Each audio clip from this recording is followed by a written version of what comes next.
Hey, everybody. Welcome to another episode of Carlton People. Today I've got Frankie. Frankie, mate, we've come into contact properly in the last 12 months, I would say. Yeah, something like that. I think, yeah, very recently. Yeah. Yeah. How are you? Welcome to Carlton People.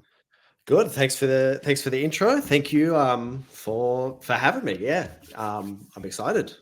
It's going to be a lot of fun. I've actually never really asked you this in real time. A lot of the time Uh-huh. when I do these, I've already spoken to the people. Yep. How did you become a Carlton supporter? What is your story? Well, I mean, like 90% of Carlton supporters before me, I was born into it. So my family, or my dad's side of the family, run a restaurant on Lygon Street. And I grew up in Carlton. So I felt like when I had the choice of picking a team, uh, it was like there was no other option that made sense. And like there are obviously all Carlton supporters, and I always used to hear stories about old players like I think it was Jezelenko that used to live down the road, and every time, like on the way to training or after training or something, he'd always come by the restaurant and like have a meal or whatever, and all that type of stuff. Um, yeah, I mean that's kind of how I became a supporter. That's wild. I didn't know that about you. Which restaurant? It's Papagino's. No way. Yeah, There you yeah, go. Learn something yeah, new every day. yeah. I mean, yeah, it's crazy that I mean I worked there for the longest time, and we would have old players come in and like heaps of Carlton people and stuff, and um, I think they've been there. It's over 50 years now. I think it's 50, 51, 52 years, and like up until COVID, my grandmother would still go in and cook and all that stuff, and yeah, really cool That is place. wild. I know exactly which place it is. I've been there. I've eaten there. Yeah, Um, it's got a really authentic Carlton vibe to it. yeah. So yeah, that's mate. And you don't really see that as often these days. Family restaurants that have stood the test of time. I feel like you're not seeing it as much as what you used to. Yeah, for sure. I mean, it's definitely due to their stubbornness and not wanting to change anything. I remember working there. It took me a year of convincing them to put an Aperol spritz on the menu because they didn't want to change the menu or anything. Of course. But like that's why they get their, like 80% of their customers are regulars. Like they've got people's grandkids that used to their grandparents and stuff used to come in, and their parents used to come in, and then now they're coming in with their kids. It's like, god damn. That's brilliant, man. Yeah. Yeah. So how far back does your memory go for Carlton? Like, what's the first thing you do remember, whether it's a game or, I don't know, a moment? Well, it's a weird one because I was never really a football kid. I was a nerdy kid, right? So like all the people that were into football at school and stuff weren't my people. Mhm. But like I always felt like a connection to the team and everything around it, and like being a Carlton supporter. Um, and like I would watch the games. I think my earliest memory would be my aunt and my cousins took me to an open day at Princess Park. It would have been like 2001 or something. I would have been like 5 years old. Wow. Um, and yeah, like we used to go to the family days and stuff all the time with them. But I was too young for games, I think. Was the consensus by my family, and like my mum and stuff never really into football. Um, and I didn't really get into it until like hardcore into it until like 2019. Okay. Like Well, this I is unique. all yeah, that's why I feel like I definitely can't be called a bandwagoner because 2019. I mean, up until 2022, really, it was a nightmare. But yeah, I feel like I haven't had the standard Carlton journey, I guess. Like throughout high school, like I had a best friend, and like he didn't pass away. He's still alive. I have a best friend that is a massive Carlton supporter. And I think the first ever game I went to was with him, and he'd been going with his family and stuff forever. He's watched like, it was the first one that he had seen a win. Wow. Like he'd been to like 50 games or something like that. And it was the first time he saw Carlton win. I was like, That's man. wild. Yeah.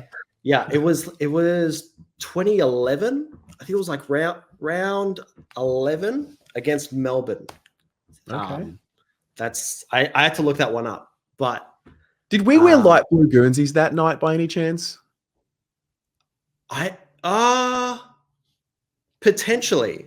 I reckon that was a Friday night, and Judd did the little spin move in the wet on the ground and picked the ball up. I don't know why I remember that, but against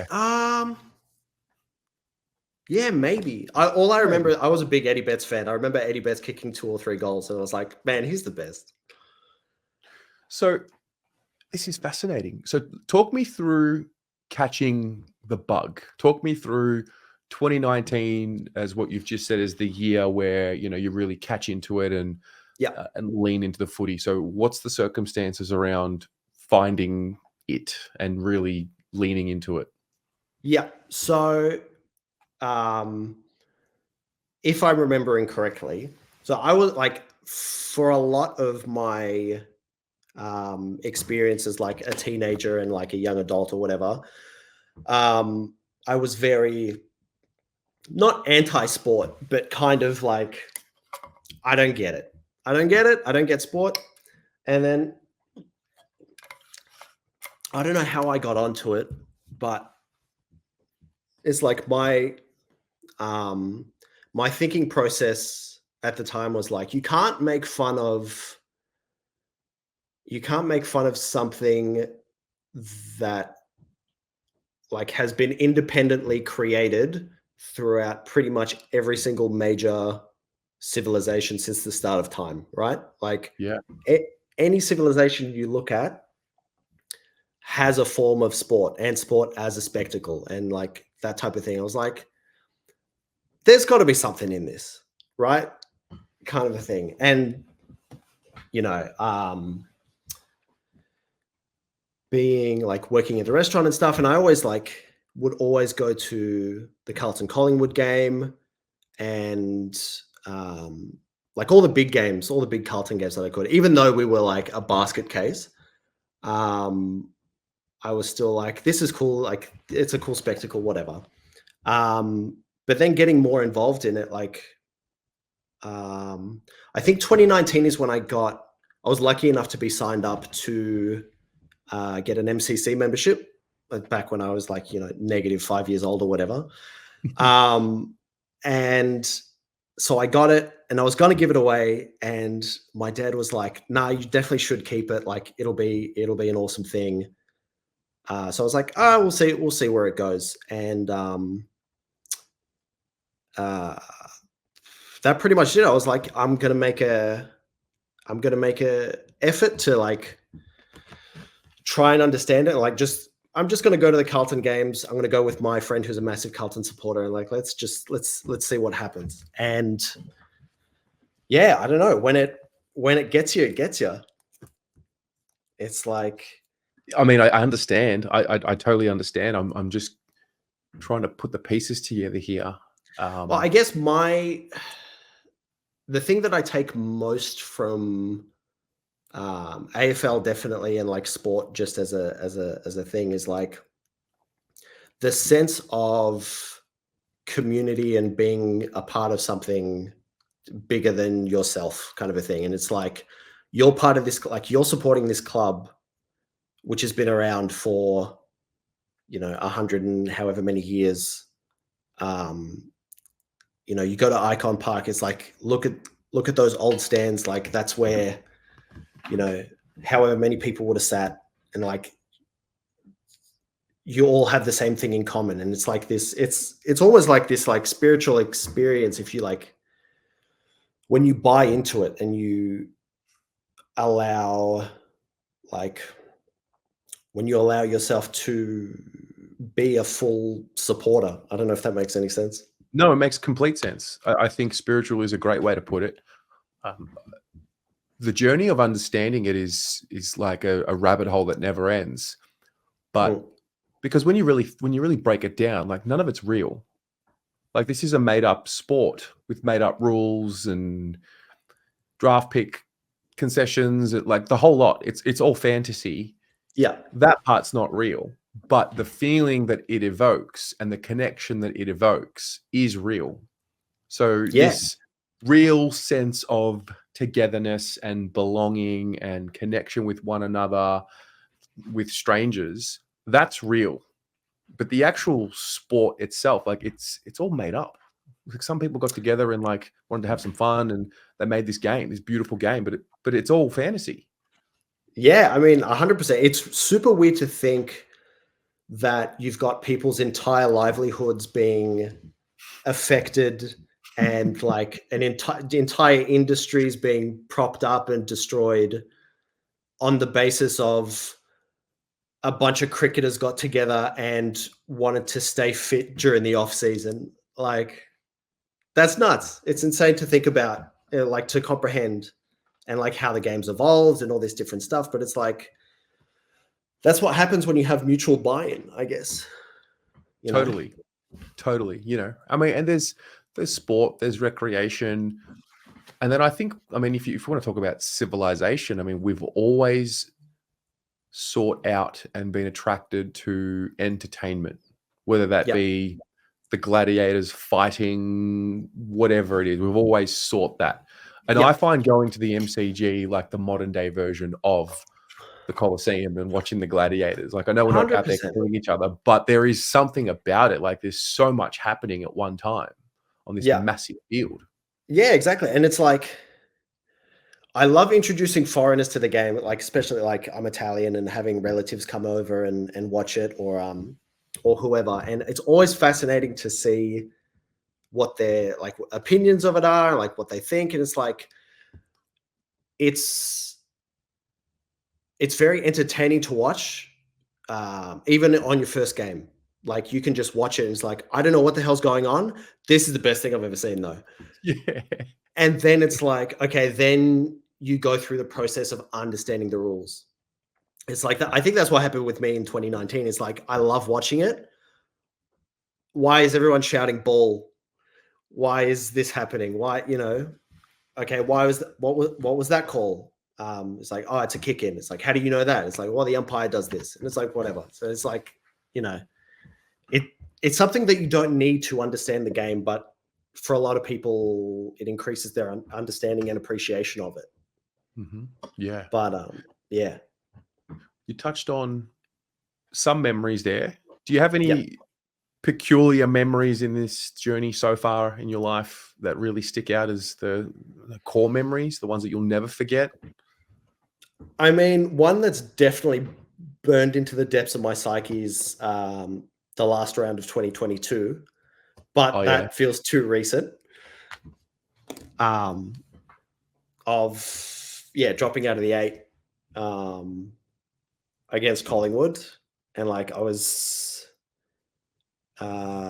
with a bunch of friends at a bar, and like I'd watched every game for the season, and I mean by then I was fully bought in and stuff, and it was the first time, and this is going to be really rare. It was the first time as a Carlton supporter, like really feeling the weight of loss or tragedy, or I don't know if that's being too dramatic, but it's No, like, it's not. It's not at all.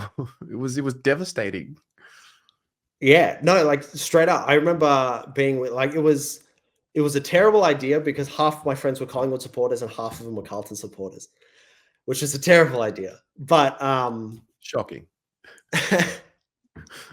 I remember walking out with my Carlton supporter friends in silence, and like being like at a loss for words because of how horrific it was. But then at the same time, I was like, oh, now I get it. I get it. Oh, So it's like interesting. I never understood, particularly like the older, let's call them the old guard of supporters that were like, the stereotype of supporters that like they have a room, mainly Richmond supporters, I think of when I think of this, where it's like one room and everything is Richmond branded or, whatever. And they've got like all these like flags and all this ridiculous memorabilia, and all they talk about is the club, and their entire well-being is reliant on if their club does well or not, and all this stuff. And I thought that was ridiculous. And then after that, even though it was a horrific loss, I was like, nah, I get it. I get it. It's a blessing that you experienced that in the time and that you were, bought into that. Yeah. That in the moment, oh man, I remember that so clearly too. I remember time standing still. I remember everything moving in slow motion. Like Jamie Elliott ran in front of me, like in slow motion. I watched it happen. Oh. And I remember thinking like, oh, like just trying to process it. Part of me is like, okay, this is just important. It's devastating. You need to feel this. It's going to springboard. But then also that's thinking too far in the future. In the moment right now, this is the most devastating thing Yeah. possible. Like we've absolutely let this one slip. Oh man. And then like that walk to the train, like the silence from the supporters. But in a really weird way, like you need it. You need to have heartbreak. Like you can't just have it good. And that's why I think this generation is going to experience it when it all happens in a way that very few that are still alive experienced it. Because we sort of start out with the worst of the worst. And we slowly build into a consistent great team. Yeah, 100%. And like a team that starts, or like a club that starts embodying the values that you can be proud of, instead Yeah. of, um, looking back at um, when they hired Malthouse, when they sacked Brett Ratton as well. And like, even as a kid, I was like, oh, Malthouse might be great. And then like, the whatever happened, and we just absolutely got disintegrated again. And like now looking back on the whole thing and reading the whole history of it as an adult, I can just be like, I wouldn't. You can't feel any connection to a club that does that, and supporters that support that. And that's why I was like, I can be very proud and say that like when everyone was Team Sack Voss, I was like, he might not be the right guy for the job, but I think we owe it to ourselves to not be a basket case, Yeah. to stick this one out. I feel like he might be the right guy for the job. But again, even now I'm like, what do I know about football? It's like, Yeah. What do any of us know? yeah, that's true. That was another thing about like when I was learning all the rules. I was like, at the start of it, I was like, oh, I don't understand how it works. And then I learned how the rules worked. And now I've got a good understanding of it. And after hearing people shout stuff at the football, I was like, oh, no one knows the rules. They don't know what the fuck they're talking about. That's the funniest part of it all. No one really knows 100% of everything at any given time. Definitely. I mean, like it's like the AFL have this thing that they need to have old players as commentators. And it's like players that played 20 years ago, you hear some of the stuff that they're saying about the rules. It's like, that's not the rule at all. You don't know what the rules are. Yeah. And you played the game. Like, that's a fascinating part of this too. The coverage, the media, but that's for another day. I want to touch on some of the part of the reason how I met you really, and some of the things that you're already doing with the club. So talk to me about Frankie Sax.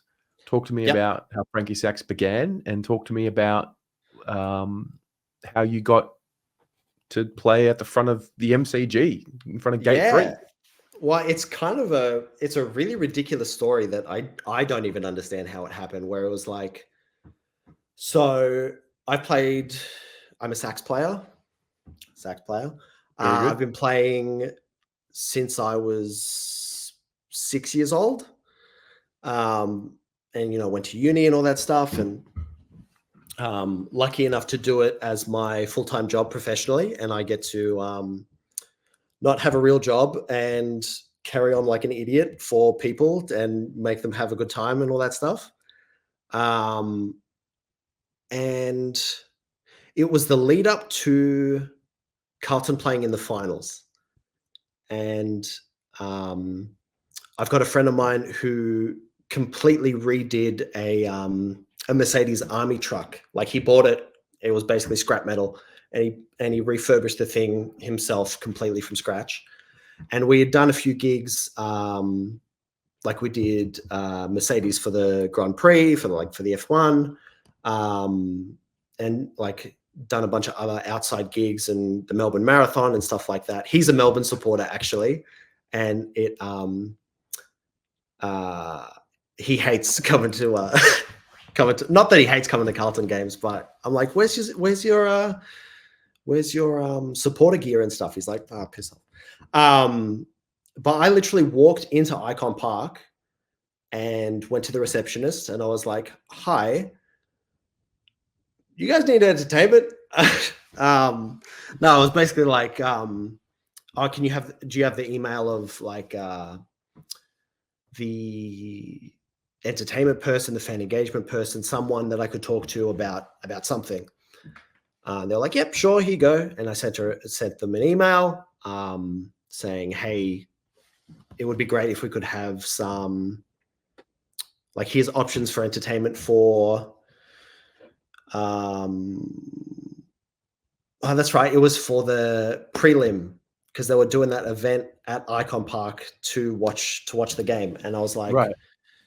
like, hey, have you ever thought about having an event for the prelim? Because it hadn't been announced. They're like, actually, it's funny that you email me now because we've kind of been looking for something.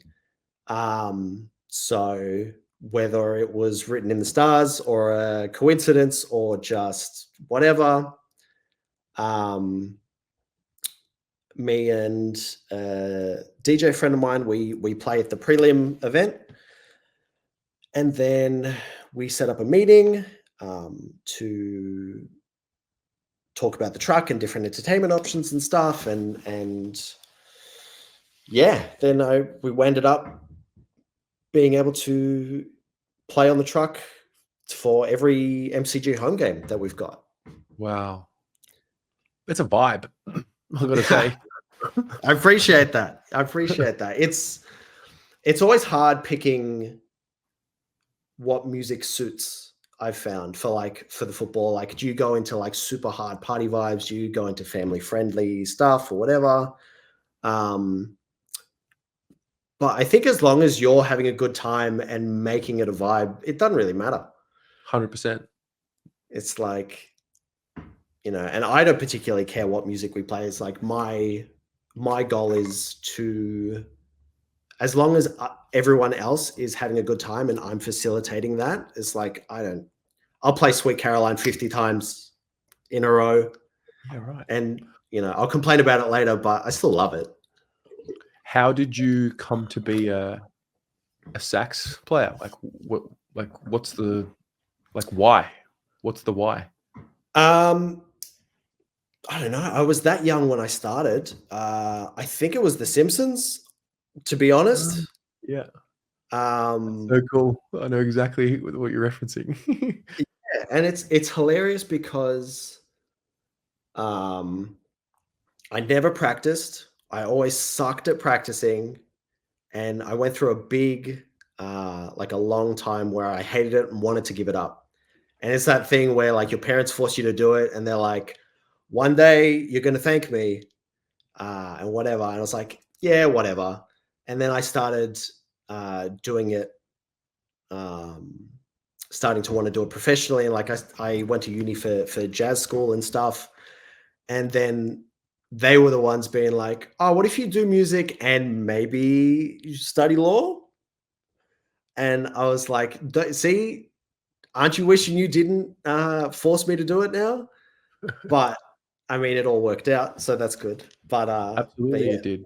Yeah, you get to, I mean, I think creativity is the spark of the soul, and a lot of us lose it when we step into a lot of the jobs that are out there. And I yeah, think when a human being loses their creativity, they lose a part of themselves. And so the fact that you get to do this, like you get to express yourself, you get to yep. generate vibes, enjoyment, energy. Like you're a facilitator of enjoyment. At its core. That's really cool. You should be really proud. Yeah, no, oh, thank you. That's on a good day, and with that comes the responsibility of if you mess it up, then Mhm. you've ruined everybody's night. Yeah, I used to get because like I'm a DJ as well, so I do sax and DJ at the same time, and yeah. I used to be so terrified of like if I play the wrong song that people don't like at a wedding or something, I've ruined the biggest day of their life. That is a And it's lot of pressure. yeah, 100%. But then like you do it enough times and it's like, no one's gonna care. Like switch to a better song in 30 seconds, it doesn't matter. True. Um, but yeah, I mean like creativity and on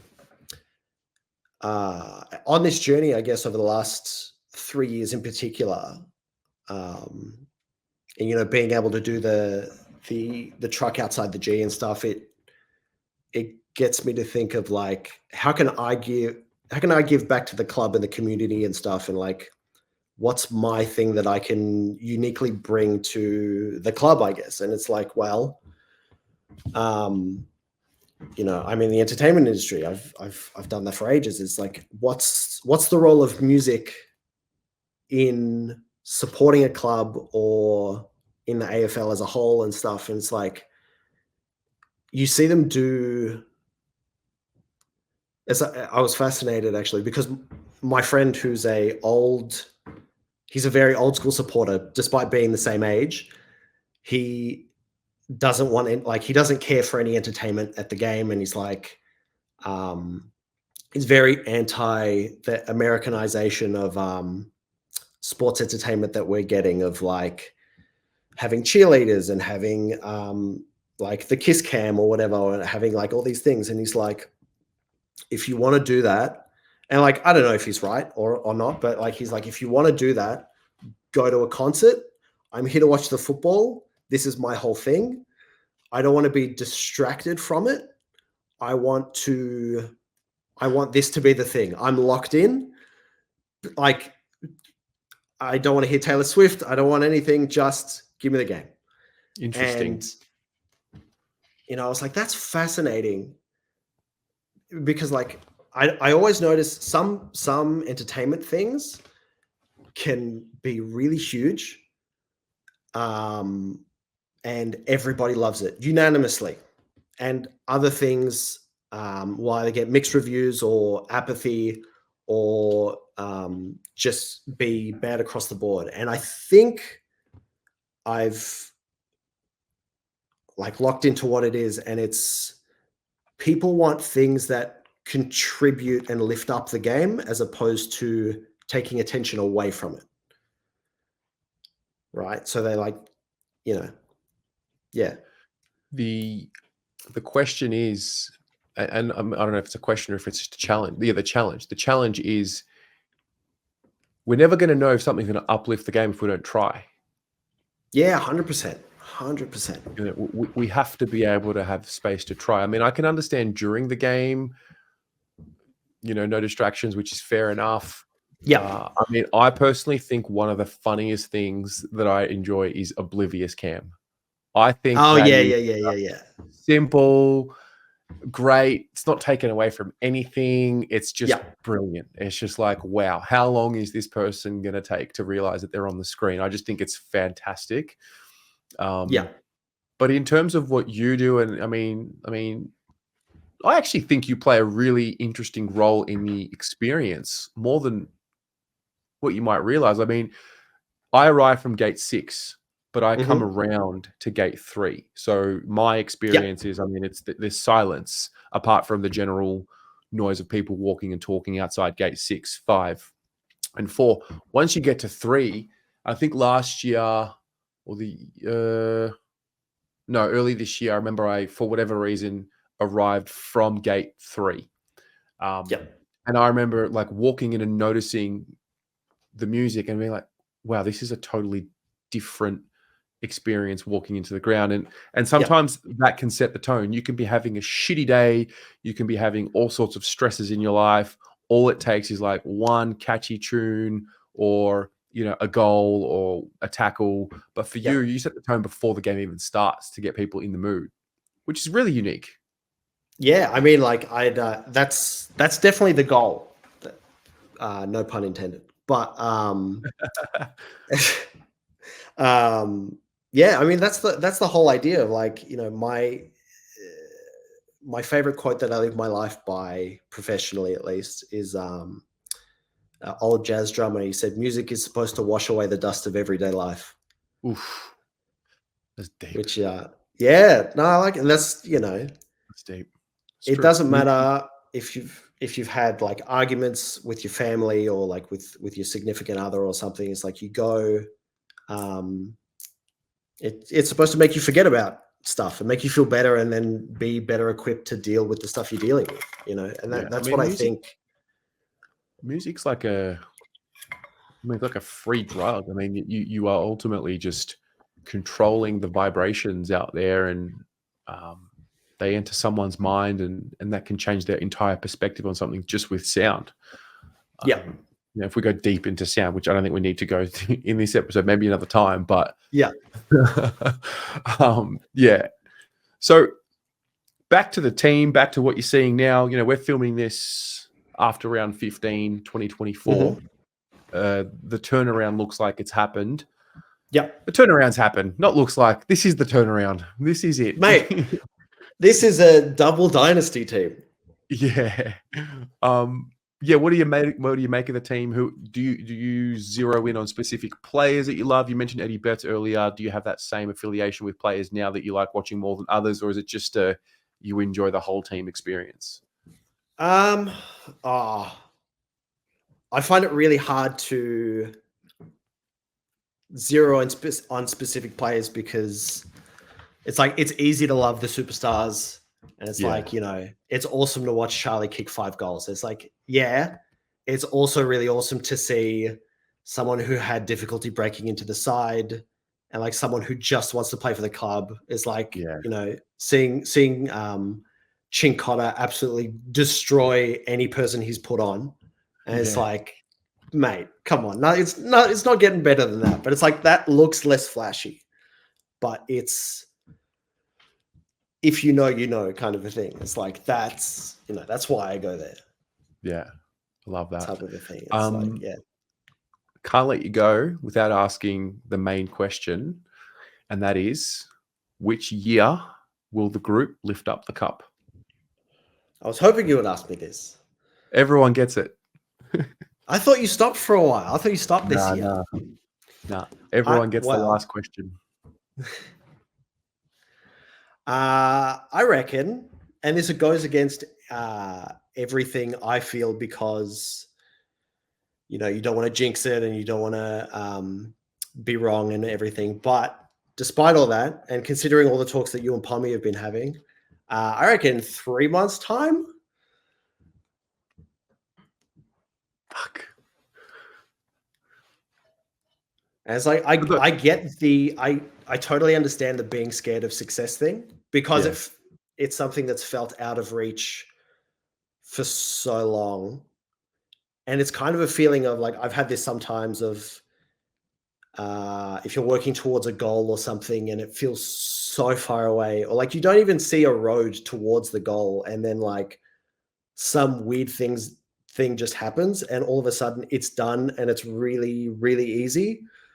And you're like, this doesn't feel right. It's like an imposter syndrome, or like yeah, some sort of a thing of like, nah, if it took this far to get like this really easy thing, surely it's too good to be true, or whatever. But it's like, They've proven themselves in every, like, you couldn't write it in a movie script because like every curse or like hoodoo that Carlton supporters have had of like, we don't win away, we don't win, we don't have blowout games, we can't come back after a big like after we've dropped off for too long, like we can't come back by 50 points. That's insane. And last year and this year, it's like 1 week after the other, like especially in the run of 9 games last year, it's like we won in a completely different way, almost as if that people were saying like, nah, this is legit, this is real, here's all the evidence. Like, Amazing, mate. So I reckon I started doing this series 2019, mhm. and I reckon back then people were saying 23, 24. Yep. Then just kept doing the series. I think once I was doing the series in like 2021, 2022, it was blowing out to like 25, 26, Yep. 27. And then this year I've slowly started seeing it creep back into, 25, 24. So Yep. you're one of the few to go to 24, which is cool. Yeah, I mean, well, you can even see it in the, I can't remember how many Carlton people you did from the middle of the year last year towards the end, but like I vaguely remember as the time was going on, you could see in people's answers the timeline getting shorter within the same year. It was, yeah, it's fascinating. One day there's I guess a documentary we put together or some sort of a video where I go through all, I think we've done over 118 or so episodes, and then just like get that answer to that question, every single one. Yeah, that's so Watch it good. blow out and then watch it come back. But that's for another day. Frankie, Yeah, it has been a pleasure, Matt. I've really enjoyed this. Really cool to have crossed paths with you. Keep doing what you're doing, and yeah, just really grateful to have met you. And go Blues. yeah. Thanks so much. I had a really, really good time. Look forward to ingesting more Blue Abroad content. Amen, brother. See you Yeah, soon. thanks a lot. Go Blues.